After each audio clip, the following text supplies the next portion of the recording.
So you heard, of course, today, Jean Charest will make it official at 9 o'clock our time tonight. He's in Calgary, that he is, in fact, running for leadership of the Conservative Party, although that's pretty much been a foregone conclusion for the past week or so.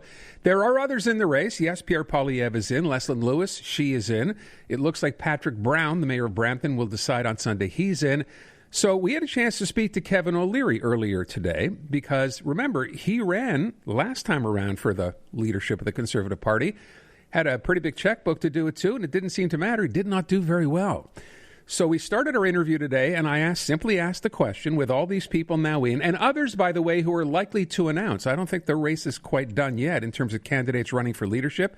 I said, Kevin O'Leary, are you interested in trying again? No, but I am concerned about leadership in Canada, and I will, voice an opinion on who I think would be best suited to manage the country, because the current leadership is an unmitigated disaster, and I think everybody's figured that out.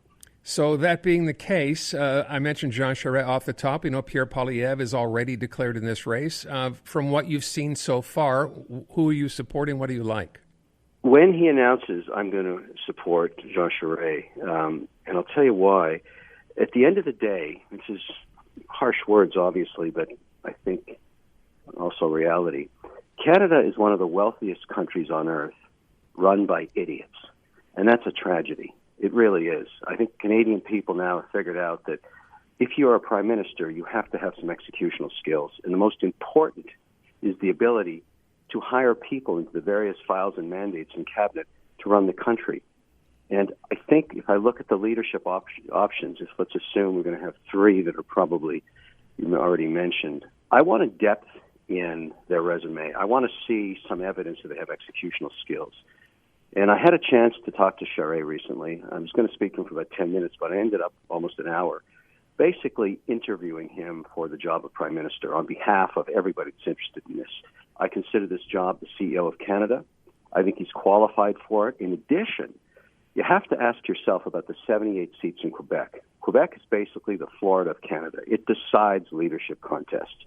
And if we want to get a majority mandate, we're going to have to win at least 54 of those seats. You ask yourself, who can do that? It's Charest. He's been there before. And he has the executional skills, and he's got a resume that I think you can feel comfortable putting him in place as a CEO. You can invest in him. That's the way I look at it. And yet a new poll out shows amongst Conservative voters that Poilievre it would be the choice by far, 41%. Charest is way behind at 10%. So does that number make you... Mm-hmm. It's irrelevant, and I'll tell you why. Okay. It's too early in the race. The Conservative leadership is going to be decided when people start focusing on it. And Pierre's done a great job of being an alarmist on social media. He's figured that out. Charest hasn't even started his social media campaign. I'm very fortunate. I have millions of followers. If I get behind him, I'm going to help him a lot in that space. If you're an alarmist and you're trying to spike on every issue, that is not the definition of leadership. And that's what I've seen from Pierre so far. And then I look at the backside and I say to myself, show me his resume. What has he actually done? What executional skills does he have? And I don't want to be critical of the guy, but I see nothing. He's a career politician. And that is not a good recipe for leadership. We have that now, and it doesn't work. We need to change it. All right. So using that formula, as you're describing it, my question would then be, why did it not work for you? You have those skills. People know you. You have the followers. Why did it not work for you and you decided to do this? I didn't get past 11 seats in Quebec.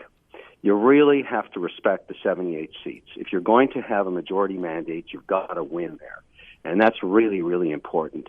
And I was unable to speak the language, and that may be different now if it was a different contest, but at that time, it didn't work. You have to know when you can't get there. You got to understand it. But that's the past. Who cares? I'm worried about the future. The country's a disaster run by people that don't have any right to be there in terms of just management skills. I'll give you an example. Number one on the hit parade, the most important mandate, other than Prime Minister, is finance. Why can't I have a real finance minister? Why can't I have somebody that's actually run a bank mandate, that's known internationally in finance, that's achieved something in their career with executional skills? Why do I have a journalist? Does that make sense? It makes no sense at all. Why would you do that to our country? That's crazy. And I think what's going to happen here, if I'm speculating, I think Trudeau knows he'll never have a majority mandate again. He may bow out, and we're going to have a journalist running for Prime Minister of Canada that's never run any of these mandates. That's another unmitigated disaster waiting to happen. Why? Why can't we do better? Why don't we deserve better? Why can't we have somebody that actually has a past in management skills? Why not?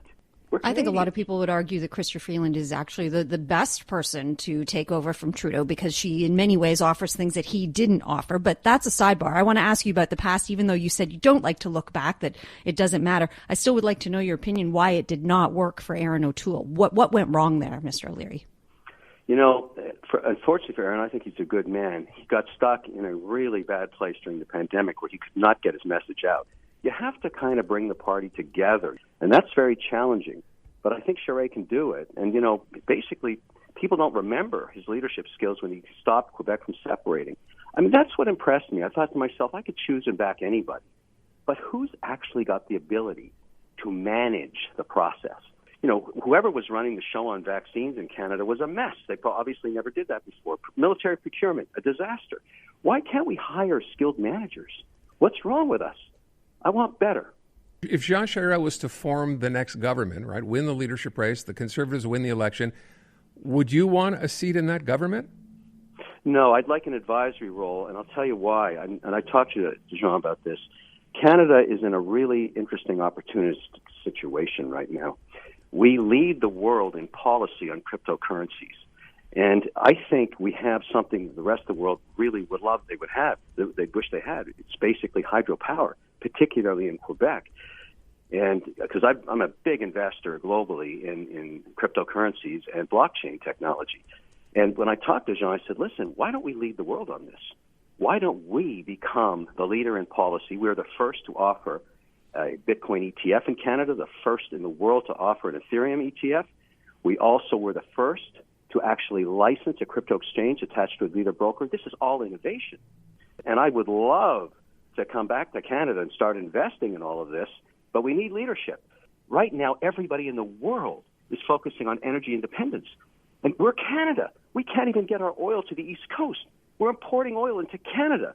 Who do you blame for that? You got to blame Trudeau. So you said you'd like to have a position as an advisor to Charest. He gave you an awful lot of his time. You were speaking with him for an hour. Have you already secured that position? Look, I'm happy to help him on his campaign. I'm getting behind him. That's great. He doesn't owe me anything. I just want good management. If he wants some advice in Bitcoin mining, and if he wants some money, I have that. And I would love to invest it in Quebec. So I think he's the right guy for that job, too. We need leadership. You know, I'll come back with billions of dollars if we get someone that can manage the country and gives me stable policy. That's what we need. Canada is uninvestable. It's a disaster. And look, I want a real finance minister. I want a real prime minister that can manage it. I want somebody in military procurement. I want somebody that's concerned about finance outside of just the Canadian dollar, and that includes cryptocurrency. I want it all. And why can't I have it all? That's my question. I ask that on behalf of every Canadian. Why can't I have a good manager? When you bring up the issue of oil and Canada, of course, importing oil in a country that's so rich in it, Jean Charest is going to have this policy of, yes, we should do this and we should have that pipeline, but Quebec is very much averse to this. How does he climb that hill? You climb that hill with leadership skills.